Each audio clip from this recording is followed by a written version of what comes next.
Hi everyone, it's Anita Foster with the American Red Cross, giving you a behind-the-scenes look at our Disaster Operations Center here in North Texas. Not only are we supporting the operations from the Van tornadoes, we're also supporting the people of Wichita Falls, Wimberley, San Marcos, and on down to the coast. Join us as we meet some of the folks making decisions on how we help Texans near and far. So what we're trying to do now is shift as the weather shifts. We've started in something as far away as Wichita Falls, and we are now responding down as far as in Williamson County. So the nice thing about digital operations is that we can really see what's happening in those areas that are affected. So a lot of times you won't have people that can get there that are outside of those people who are affected, but people who are affected are talking about what's happened to them.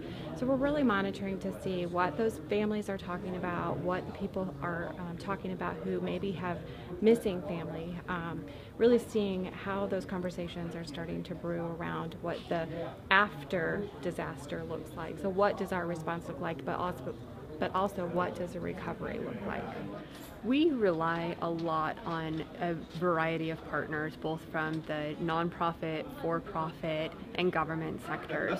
So we are working really closely with emergency management even before a disaster happens to understand what their plans are, what the local concerns are for different areas that may be impacted by different types of disasters. We also work with a lot of our nonprofit partners, both Salvation Army, the Texas Baptist Men, the Southern Baptist Convention, as well as a number of others.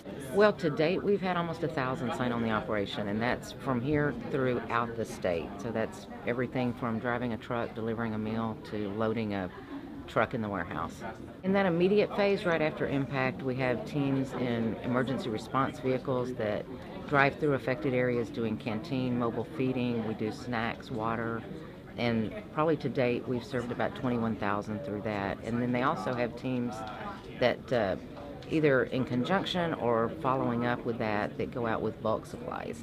And those could be things people need that are cleaning up after their homes. So if you imagine from a tornado, it may be gloves, a rake, a mop, bleach products, cleaning products, household things, Band-Aids, insect spray. So just all of those things that you may not think of that you would need out in that environment.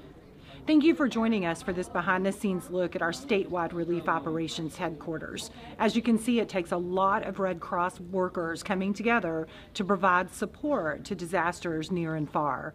If you want to help us, it's easy to do. Just jump on to redcross.org and make a financial gift of your choice, or get information on becoming a Red Cross volunteer and join us before the next disaster strikes.